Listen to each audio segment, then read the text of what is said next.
Hey, everybody. Welcome to the third episode of Higher Margins. I'm your host, Brett Puffenbarger, and I am joined by one of my absolute favorite human beings in all of cannabis, one of the most special people to me ever. Fun fact that most people don't know, Roz and I go all the way back to the very, very, very, very literal first days of our cannabis industry journey. If I remember correctly, we started our journey in this industry 3 days, 4 days apart, like literally in the same week, in the same area, working on similar things. Yeah. So without further ado, let me introduce Dr. Now, I saw that shit, girl. Dr. Roz McCarthy. And for those of you guys who do not know who this is, she is one of the most illustrious, powerful, amazing people in cannabis. She's the founder and CEO of Minorities for Medical Marijuana, one of the most active advocacy groups in the world, as far as I'm concerned. I've seen them do shit all over, up and down, as well as the founder and CEO of Black Buddha Cannabis, and one of the titans of this industry. Roz, take a couple seconds to introduce yourself, my friend. Yeah. So first and foremost, everybody, when Brett and I see each other, I don't care if it's in person, I don't care if it's, digitally, virtual. It's like a love fest. And it feels good. And sometimes being in the industry, it sometimes can make you feel like crap, and that can make you want to pull your hair out. It's those moments when you connect with that person that just makes you feel good. And it's not really cannabis related. It's just, he's a good person. And I think vice versa, she's just a great person and great energy. So I'm so excited to be on today with you, Brett. Being able just to be so open and sharing. But yeah, I in 2016 started this nonprofit that was not, it was all about advocating and also creating awareness around the medical program. And specifically, I did it because at the time I was thinking about Florida. And Florida, this was in 2016. The ballot initiative was being introduced to all Floridians to vote on in November's election. And this was around May, June. So this was summer of 2016. And I would see these commercials about the ballot initiative. I would get, more insight that it was trending to pass. And for me, it was like, man, I'm a mom of a son who routinely is in the hospital because he has sickle cell anemia, which is a genetic disease that causes severe pain crises and pain management issues. I lost my mom to breast cancer in 2005, and her quality of life in that last year of life was super poor. A lot of people don't know that my father, who passed 3 years after my father was diagnosed with glaucoma when I was a teenager, and ended up losing his eyesight due to that glaucoma. And the glaucoma that situation caused him to have a mental breakdown, which contributed to him really not being the person that I grew up with as a father, and literally, poor health, and wasn't taking care of himself the way he should have, and ended up passing away early in life. And so what I do and why I got into the industry is really, really personal. And it's always been like, I felt like I have just angels watching over me and saying, Roz, do it well, do it with excellence, help people. It's not just about you. Make sure that you're doing the right thing. And that's just been my guiding principle. And it transitioned me to starting a brand called Black Buddha. And here I am. Yeah. So I know we've talked about this a lot as friends, like off camera and never before, but one of the things that you and I really bonded over, because like you, I started on the veterans angle, right? You came from it for the minorities, I came from the veterans angle, and we kind of bonded over this concept that like we're the two groups that people want to talk about. They want to say they're doing it for us. They want to say they're here to help us, and they never really did. Yeah. It's always a bit of a bait and switch, and it was one of those things. I think you and I bonded over very early on, where we said, well, we're kind of getting shit on here. Like, let's work together. Let's do what we can. So let me start with a really weird personal question. On how has being Roz from M for MM changed the way people treat you? Does it ever make you feel invisible as a person?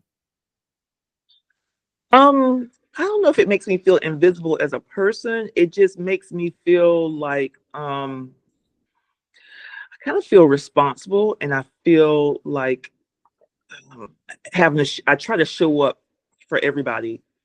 And sometimes that gets me in trouble because I overpromise and underdeliver because I'm only human.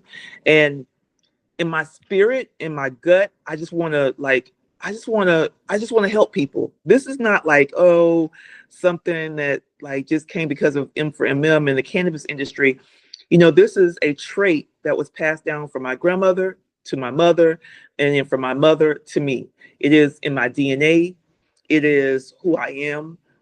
Maybe it's the Sag in me where we are fires, but we like being able to have an impact. We are the philosopher of the zodiac. We like being able to give advice, being able to support, feeling like you're having an impact. But I never don't feel like I'm being seen. I feel like I just put a lot of pressure on myself. Not only I want to be seen, but also I put pressure to I just want to be there for everybody and realizing that, you're only human, Roz, and sometimes you got to give yourself grace. And that's where I struggle with sometimes giving myself grace, allowing myself to have moments. Um, you know, it, it's not the individuals who make me feel some kind of way. Sometimes it's really my own internal compass, my own internal temperature gauge that makes me feel kind of out of sorts sometimes. You're your harshest critic. I am my harshest critic. I am. I tend to, and I'll be honest with you, it came from the way that I grew up. I grew up in a little country town called Oviedo, Florida. It's right outside of Orlando, close to the University of Central Florida. So those people that are from Central Florida, Oviedo. And when I grew up back in the early 80s, I went to T.W. Lawton, I went to Jackson Heights Middle, I went to Oviedo High. It was a country town. It was one stoplight in, one out. The chickens crossed the road. You had one grocery store called Meat World. You had one restaurant called Fin and Feather. I grew up not in the projects. I was kind of project adjacent. So my parents provided, they were great providers for me so that I didn't live in a project type of lifestyle, but yet still all my friends were from that community. So I knew it, I kind of lived it, but I didn't live it. And so that's the foundation. When you come from those beginnings, that is who you are, and you are embracing that small country town girl living. And it was the way that I was raised of excellence, raised cannabis was definitely a don't touch it, no, like, so we won't even talk about that because I did not consume. I had never consumed until I got sick, with my TBI. So that wasn't it. It was you gonna, be focused. It was my mother. She held me accountable. She was a stern mother. Like, it wasn't easy. And when you are hard on yourself, is because you've been brought up by a mom who just wants you to have better and wants you to have more. And she was hard on me. She was a no nonsense type of mom. She was a single mom for a lot of my life. And I think that's where that comes from, that thread. If you think about the thread as to why you are how you are, when you lose your mom. My mom passed away when she was 54 years old. I was only 30, I think I was 38, 36 when she passed away. And very young, where you think you're just going to have your mom around all the time. And so I think for me, it's just, I'm hard on myself because I imagine, what would she say now? How would she would she be proud of me? Like, it makes me really go inside myself sometimes to make sure that that I'm delivering, that I am living up to the expectation that she expected. That makes sense. So you talked a little bit about being a Sagittarius and certain personality traits and some of those things. Do you think cannabis attracts a certain set of personalities or types of people? Do you think it's changed over the years? Like, is there a blueprint for who's going to make it in this shit? I don't think so. I don't think it attracts. I think the people that have gotten into this industry like you and I think we're crazy as hell. I think Okay. I think we're risk takers. We are people that stand on principle, that we are believers, that we look outside of ourselves, that we fight, we're fighters, that we are entrepreneurial in spirit, we're capitalistic in spirit, we are individuals that don't take no for an answer. And we are also individuals that are not afraid, and we don't go by the rule of thumb of regular people. Like, I will tell you this, if I were to look back and think about how many people looked at me crazy when I first started this, M for MM, and when I first kind of let everything else that I was working on in my life, in my business, in my corporate life go for this cause. And I know people were like, you like, huh, what are you doing? And it just felt right. It felt like the right thing to do. And I think in this industry, I think everyone has a North Star. There's something that draws them to this industry that won't allow them to let it go. Now that doesn't mean that there's been a lot of people that have left the industry. There's been a lot of great people that have left because of the ups and downs. And after a while, human nature, in my opinion, you get to a point where you're like, okay, do I continue on or do I bail out now and just, kind of just call it a day and lick my wounds and try to figure this out and just do a really strong pivot. And that's, and I don't think that's zodiac characteristic. Yeah, I do like when it comes to mates and like who's in my life personally, and when it comes to my friends, I do believe in sun signs and moon signs and how we are, where we're born and how it dictates our personality. And honestly, it hasn't veered me wrong from a personal standpoint. I don't think that it plays out in business, in cannabis per se. Just some of the qualities that I named before, I think that describes uniquely the individuals that are in this industry. That makes sense. So what do you think my sign is? I think are you a Virgo or a Cancer? I'm a Cancer. Okay. Yeah. Okay. Okay. All right. So let's take a little bit of a different look at something. What's your relationship with ambition these days, right? You've achieved so much. You've done so many things. Like, Yeah. do you still feel ambitious? Is there more to accomplish? Like, is Yeah. this a mission that has an off ramp one day, or is this just I'm gonna do this till the wheels fall off? No, it definitely has an off ramp. It definitely has an off ramp. There are things I want to do that are really outside of cannabis that I want to get involved in. More so, more importantly, there are things that are cannabis adjacent that I want to do that you guys would never even think about. Like, it's weird stuff I've done that you wouldn't even think I've done that I I want want to to do. open a Wingstop franchise. Like, as a Floridian, not living in Florida, I want to open a Wingstop franchise because I miss it. That's all it is. I don't want the money. I don't care about that. Like, that's my weird thing. My wife and I keep talking about, like, I'm going to go raise some money and I'm going to open 3 Wingstop locations, one of them in the town I live in. So I have Wingstop. Yeah. There's a book called The 4-Hour Work Week, and that book resonated with me when I was in corporate America, as I was coming out of corporate America, I should say that. And then it kind of stays in the back of my mind of how do I do something that allows me to live the life live a great life, but not have to put 40 hours of my time in, but be able to do something that really works for me. And like right now, I don't live a 4-hour work week. I work 7 days a week. Sometimes, it just depends. Some days it feels like I'm working 24 hours, but there's definitely an off ramp. I will tell you this: when you have, as a single mom, I was divorced early, and raising my 2 children. My children now have seen their mom create something out of just clay, and and watch it grow, and then be able to the next iteration of that is Black Buddha. So we start out with M for MM, and the next iteration is Black Buddha, which a nonprofit, honestly, if I would have looking back, I would do it so differently. But when I started M4MM, I had no idea what I wanted to do in the industry from a business perspective. And I'm a businesswoman. I believe I'm a capitalist. I believe in business. I believe in social entrepreneurship. I believe in social enterprise. I believe in enterprise. I believe in the collective opportunity of working together. That's me. But when I started, I didn't know enough about the industry. I didn't know enough about the plant. To be honest with you, I just went off on what people were saying and the impact it was having on patients. And I'm like, well, if that's the case, and you're gonna legalize and then, to be honest with you, specific to my community, and Black people still in jail for it, and why we got to be in jail and everybody else is out making money, I'm like, well, let me do this, right?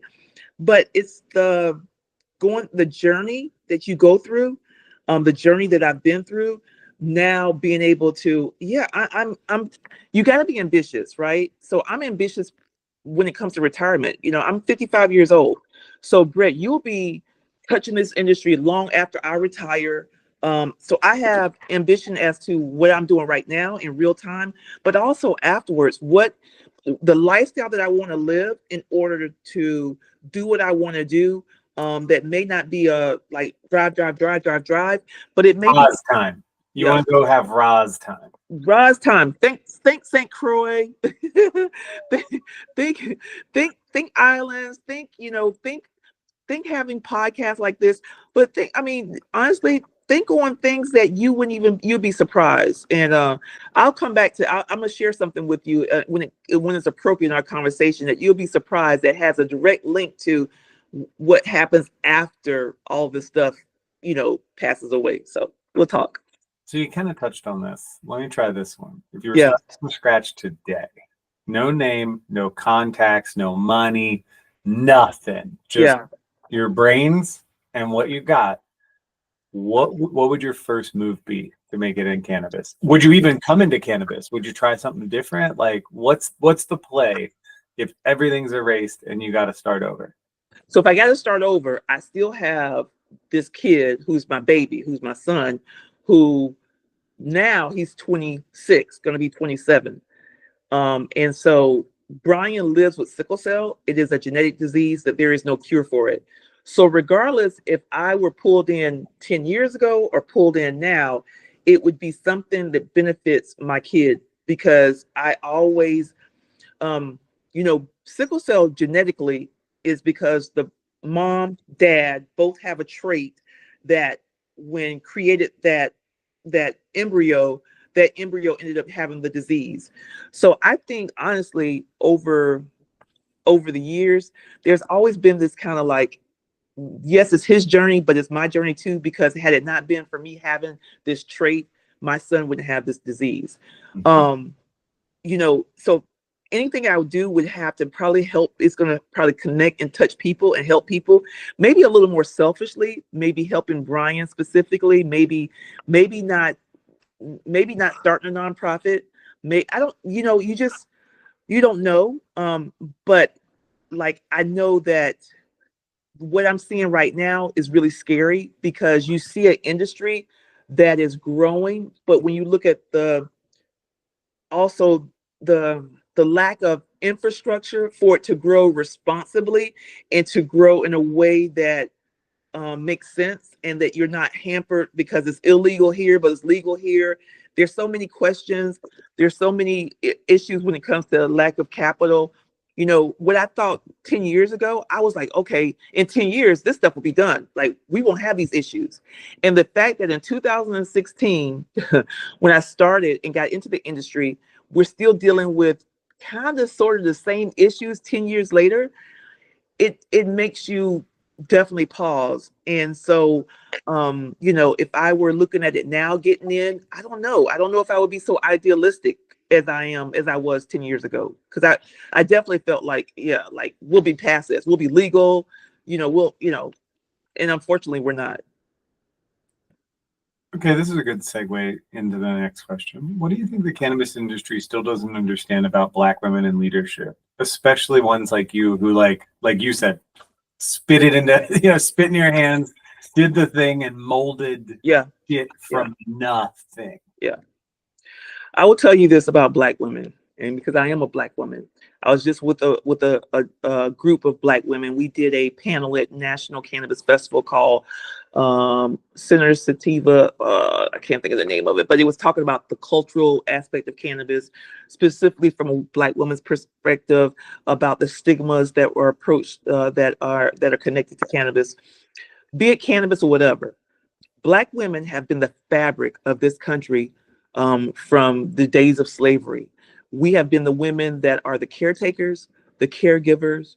We have been the women that when master was spiraling out of control, he came to the Black woman because she was the cook. She took care of his wife. She took care of his mother. We did it all. We did it all with less. We figured it out. Not only that, people go, well, why Black women? And that doesn't mean that other women or other nationalities don't have the similar traits. So don't get me wrong. But it is historically seen where we have been the empathizer of in chief, right? We empathize. We may not sympathize. And the difference between the two is my empathy is I understand what you're going through, or I haven't been with you, what you've gone through, but I can understand and respect it, and I can empathize with you. Sympathy is when I can say, I know exactly how you feel. What happened to you happened to me. A lot of what we've seen historically hasn't happened to Black women, but we are the empathizers in chief. We understand. If we don't understand, we're going to figure out how to understand. We're going to give grace, even when grace is not given to us. We don't feel it. And I've seen, I'm doing 25, 30 years in corporate America, have felt the weight of a corporation where what I was asked to do and to deliver on and to prove that I'm great was not asked the same for other people.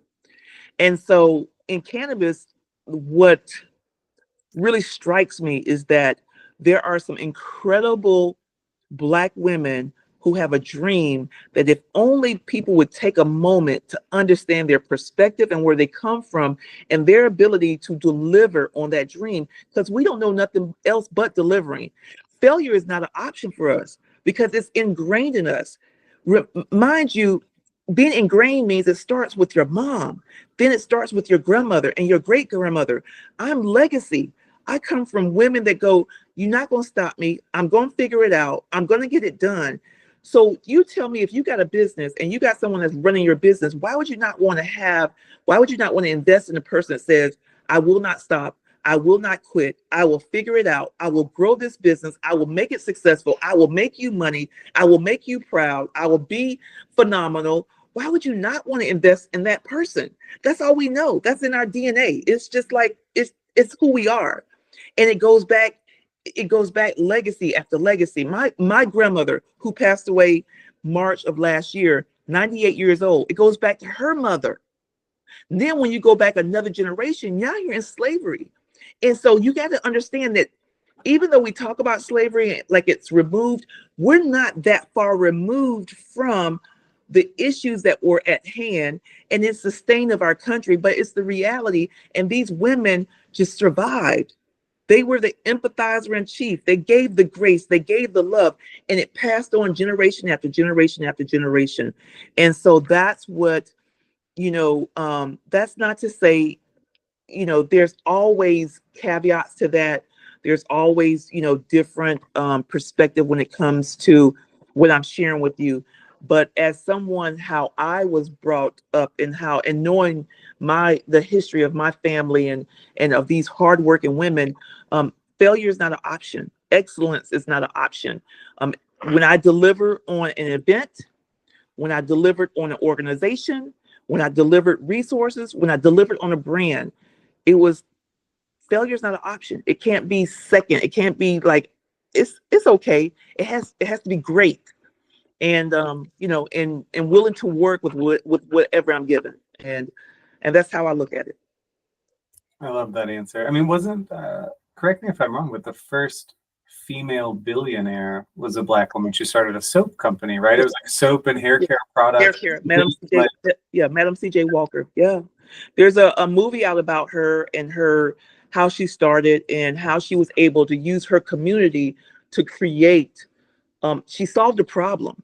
There was a problem. There was an access problem. There was issues within her sisterhood, And she just figured out how to solve the problem. And she also knew that her community had the resources and had the disposable income, or they were going to create the income to buy her product.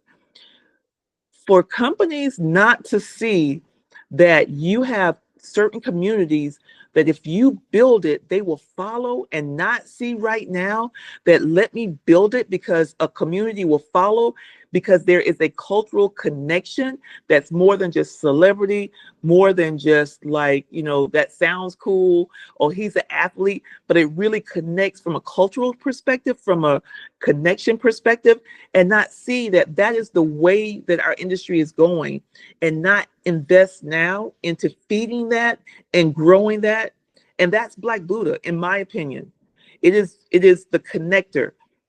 I'm in Jersey right now. I left everything in Florida, sold everything. It's our fifth state that Black Buddha is in.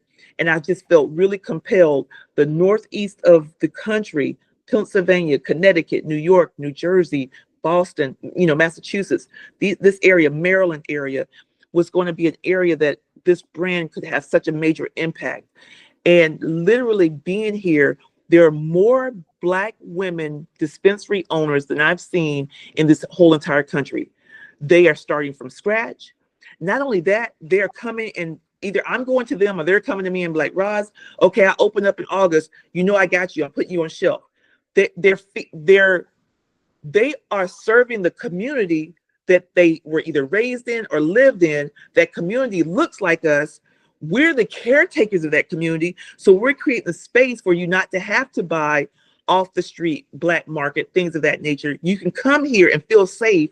And not only that, they're coming and looking for brands like Black Buddha to say, I want that brand prominent to sell to my customer.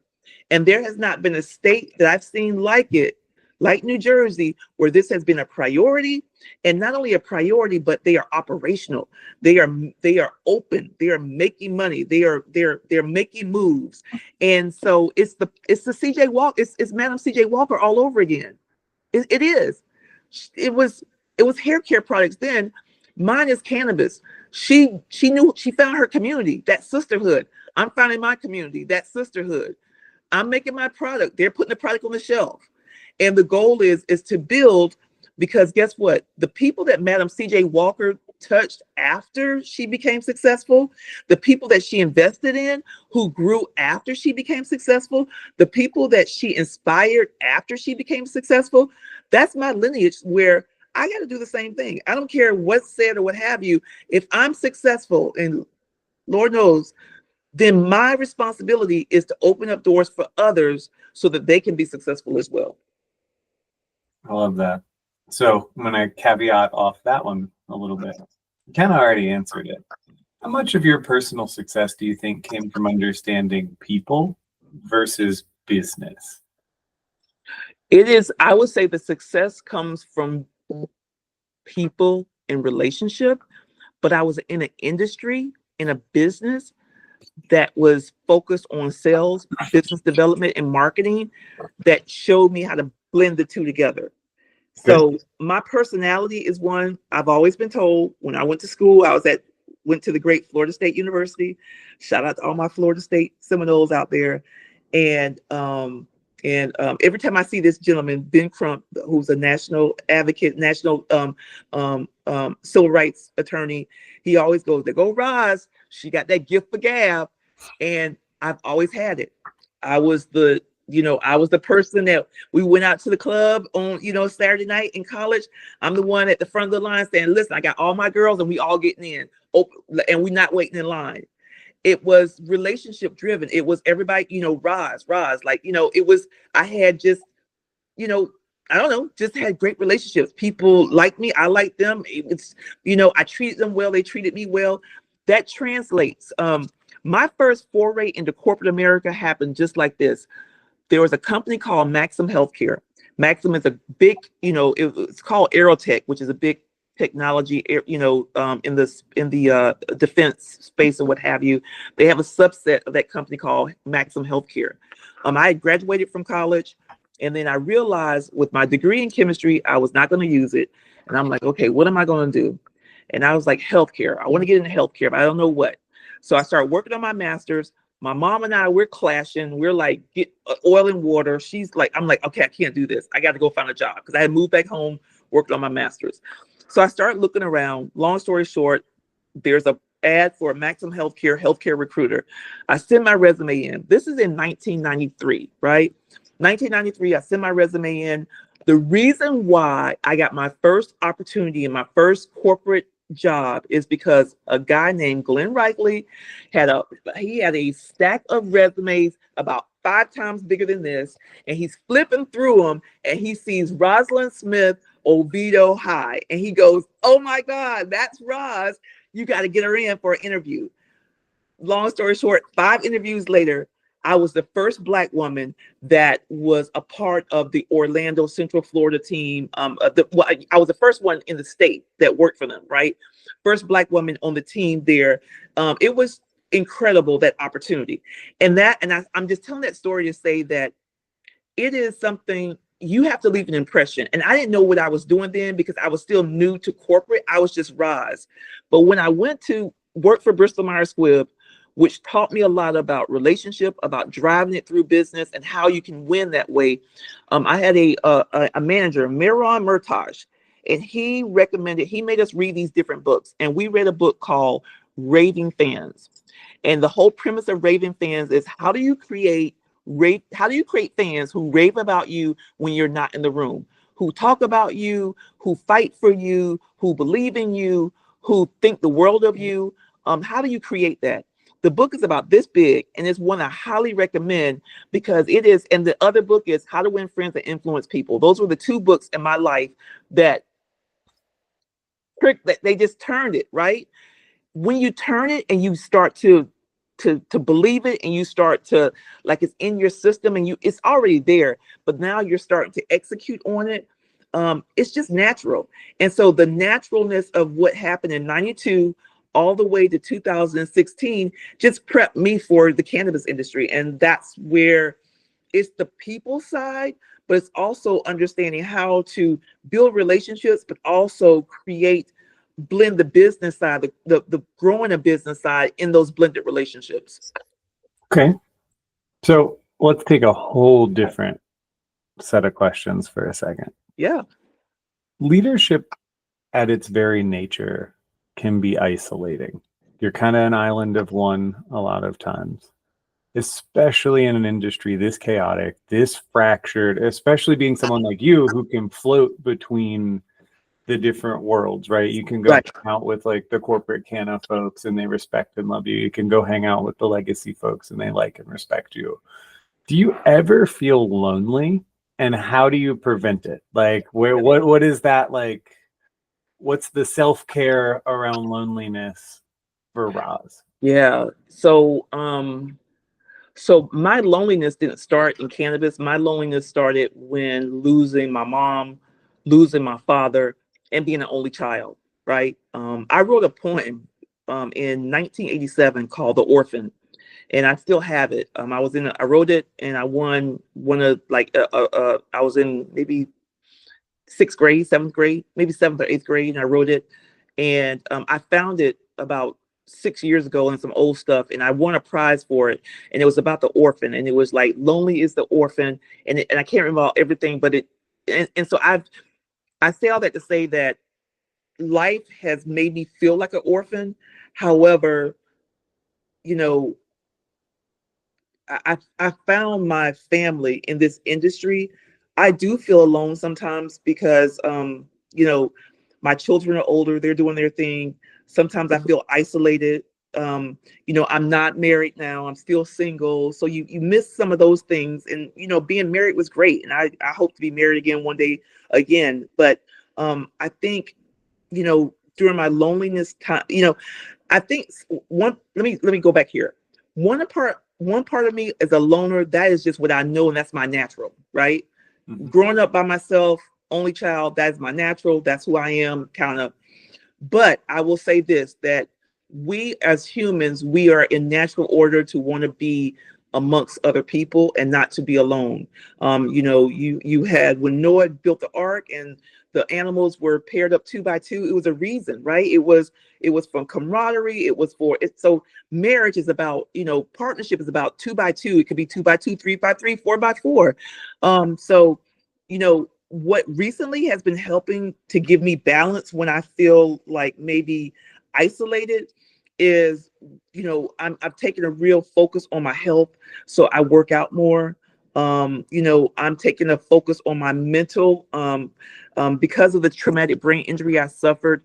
I'm working on like my brain space, that's not work related, that's not personal. Like I'm doing word search puzzles, right? Oh, And so I'm doing word search puzzles that are just about just a book with word search puzzles. That's what I get my brain going. I'm a movie buff, so I love watching movies at home. I don't mind going out to a restaurant and eating by myself. I think sometimes I have to separate myself from the day-to-day of the industry, and sometimes it feels isolating because I isolate people from me, and like I'm not. Have you ever had a situation where you're the most talkative person in the room who doesn't like to talk? That's how I am sometimes. Like I can be the most talkative, give the most advice, be, very attentive and listening, but a lot of times I don't want to get on the phone. I don't want to, I'm a procrastinator. Like I procrastinate. I work every day on not procrastinating. I work every day on trying to drive myself. When I started M4MM, I was this close to not doing it. And it was something in my spirit. And it was my mother hearing her voice say, Roz, you either going to get off your ass and get this done or leave it alone. Because I was just sitting on my sofa, kind of like crying in my own milk, thinking like, how am I going to do this? I can't do this. Like, I don't know if I want to do this. I was just giving myself a pity party.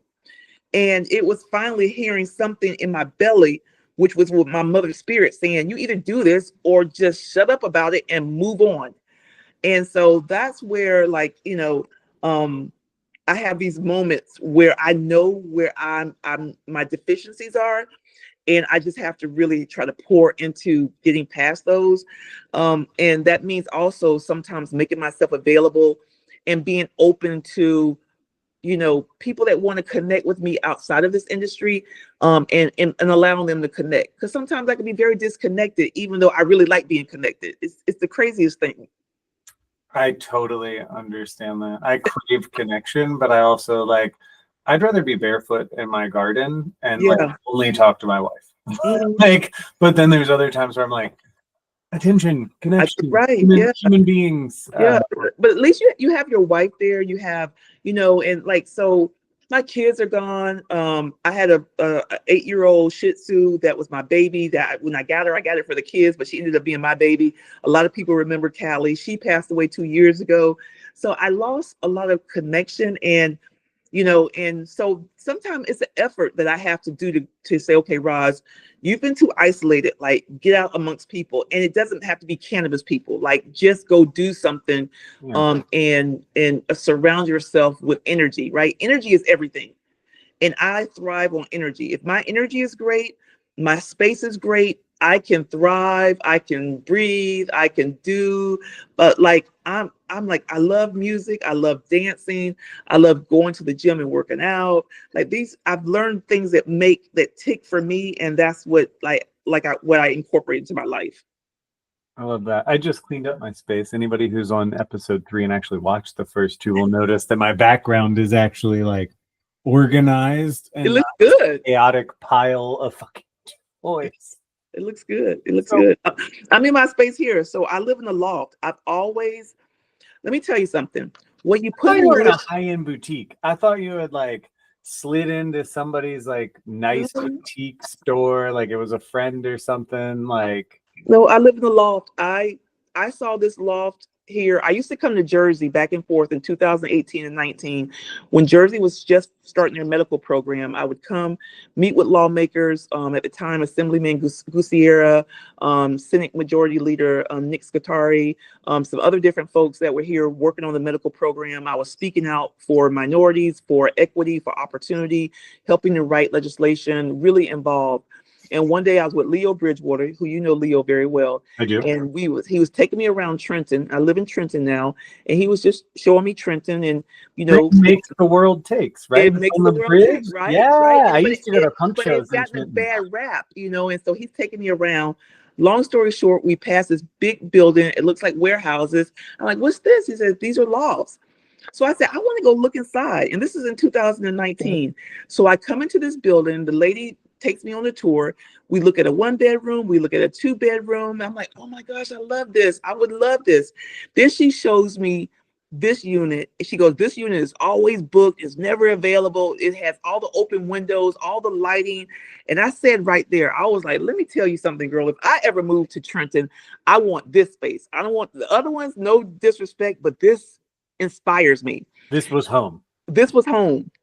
Now, fast forward to 2024, September of last year, 2024. I'm on the phone. I'm talking to Leo. I'm saying, hey, Leo, catching up. How you doing? I said, Leo, I think Black Buddha is coming to New Jersey. And he's going over like things have changed, Roz. It's growing. And he's giving me the skinny. And he's like, you just need to move your butt up here and just be right here in this market. So honestly, had it not been for that conversation with Leo, I don't even know if I would have thought about moving here. But when he said it, I got off the phone. I was like, And then I knew the name of these lofts. I look it up, and this unit, the one that I said, if I ever moved to Trenton, this is the one I want, was available. And this is what I'm telling you guys. It is what you put out in the universe, what's in your subconscious, what you like I got sheets right here. This sheet tells you, you know, I have some projects I'm working on. I write down what I want to happen. Coco Golf won the French Open a month and a half ago. Before she won it, the night before, she wrote down, I will be a French Open winner. I'm a French Open winner. She wrote it down like 5 to 10 times. She won it. It's the power of the persuasion of what you put in your subconscious. And so I went online, applied for it, and like it ain't like I'm balling out of control. It ain't like I got like this great credit score. I'll be honest with you. I've been like pouring everything, like my stuff is janky sometimes. So, but they came back, they were like, you're approved. And in my mind, I knew I immediately disconnected to Florida for a minute. So I go back and forth because my kids are both in Florida. So I'm here, but in Florida as well. But I disconnected from what I knew, and I just put myself out there, and I just came in here. And so that's where I am right now. So I'm urban living. It's great, but it gives me the opportunity to be right in the middle of a state where I'm seeing this beautiful brand just really grow and flourish like I wouldn't have ever expected it to. That's awesome. I mean, like, I'm a big fan. You mentioned favorite books. I've always liked Think and Grow Rich. Yeah. Napoleon Hill, right? Rich Dad, Poor Dad. Like, that's a good one. One of the things is like, here's one people probably won't believe, but I watched the old 1940s Bob Proctor videos, the very first videotapes that they put out, like the black and white ones. Yeah. And he would sit there and talk through, because he was like the disciple of Napoleon Hill or whatever, right? Like that next person on the list. He put out the tapes, the very first like book on tape type things you could get. They're available on Amazon for like $4, and I will go to sleep watching those. I like, no shame in my game, just black and white old dude sitting there like, if you think it will come true. It will come true. There is a movie and that I watch. I just talked about it last night, and it is the movie for the gods of sales and marketing. If you're in marketing and sales, like, this is a movie that you have to watch. It's called Glengarry Glen Ross. Yes, coffee is for closers. Coffee is for closers. It's one of my favorite movies because it's just raw, but it's real. What the premise of it is, no excuses. Figure it out. Watch, get it done. This watch costs more than you make in a year. It's figure it out, get it done. I don't want to hear no BS. Like, go do it. So when I have moments where I internalize, or I'm stressing or struggling or whatever, it's just, I don't know. It's like something inside of me that is like, it says, figure it out, get it done. And I contributed also. I had a when I told you about Maxim Healthcare, I had the fortune of working with a gentleman by the name of Tom Lingle. He and I worked together in Sarasota our first year and a half with the company, and he was a mentor then in his young age. He's still a friend to this day, and he was just, we were always together. And he would say, Roz, I would go, oh my God, Tom, and I was just start. He'd go, wah wah wah, Roz, suck it up, let's get it, we'll figure it out together. And he just like he never allowed me to tap out, right? Never allowed me. Always was vested in me, vested in my success. I was vested in his success, and it just set the tone. At 23 years old, you know, that was 32 years ago. That was the premise of my entry into everything that I'm doing now. Really started when I was 17 in college, but really from a professional at 23. Now I'm at 55, and I can look back and see everything has built on that 23-year-old, you know, girl. And here I am now. My movie, like yours, is A Knight's Tale, the Heath Ledger movie about the kid who could, you know, you can always change your stripes. Because like I grew up super poor, right? 7 square foot house, sharing a bed with my adopted brother, like the whole 9 yards. Yeah. Like super poor. Now my current bedroom is bigger than the house. Like, so I always go back to that one where you can change your size. So, okay, we're almost out of time. I've got 2 more questions that I have to do before we call it a day. And then you'll have to tell me the secret thing you've been holding off and hinting at this whole time. At this point in your career, are you more driven by curiosity, conviction, or control? Curiosity. Okay, conviction or control. Mm-hmm. I think conviction. And what does it mean to be convicted? It means to be sure that you are. It's the trait of being focused, surety. It's it is like here's my purpose in life, and I'm gonna get there. Like I'm convicted. Like it's gonna happen, right? It's like there's no room for negotiating. And that's where I am right now. Like when people, I mean, I can't tell you how many characters that have come into my cannabis life that have promised or made commitments that have left me high and dry. And I'm like, you know, my mother used to always say, I could show you better than I could tell you. You didn't bet on me? That's fine. I could show you. And that's a more of a convicted attitude and mindset. It goes back to when you ask a question about Black women and just, you know, our ethos and how we're wired or what have you. It's that. Like, I don't want to control people. I'm not curious because I think curiosity at this point in my life, I've kind of like been there, done that, but definitely convicted. I love that. All right, last one. Do you think integrity is something you protect or something you re-choose every day? Re-choose it every day. Every day. Every day. The protection of integrity feels like to me that it's not ingrained as a natural. And I think for me, it's my natural, but I revisit it because I'm sometimes wondering, like for me, when you run a nonprofit, but you also have this for-profit business, integrity wise, like there's so many times that I could put Black Buddha on the face of M4MM and drive Black Buddha through M4MM channels, and I don't do it. If people were to look at our social media, you very rarely see anything that references Black Buddha or my for-profit side of the business. The integrity, the side of me that says, I didn't create M4MM to personally gain from it. I created it because I felt like there was a gap and there was a need, right? And every day I hold myself accountable to make sure I keep that type of thought in my mind, and also making sure that people don't think that. I really don't care what people think, but yet still I do, right? So we kind of have to, right? Like you might not, but it's the reality of the world. Right. It's the reality of the world, right? Especially with cancel culture and everything else.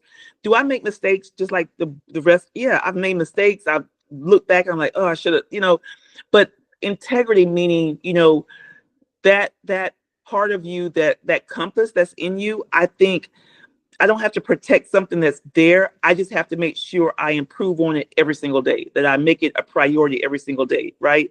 And then, you know, and if I do something that, if it ever comes in question, you do a reality check, you face inward. And then I tell people all the time, I said, this industry is missing two powerful words that we don't say enough, not only industry, but in general. Thank you and I'm sorry. Two powerful words. And that is something that I built on, where when I mess up, I'm sorry. But when something is done, something is given, or I'm in a position or opportunity is afforded, I'm always saying thank you. I'm grateful. Thank you. I appreciate you.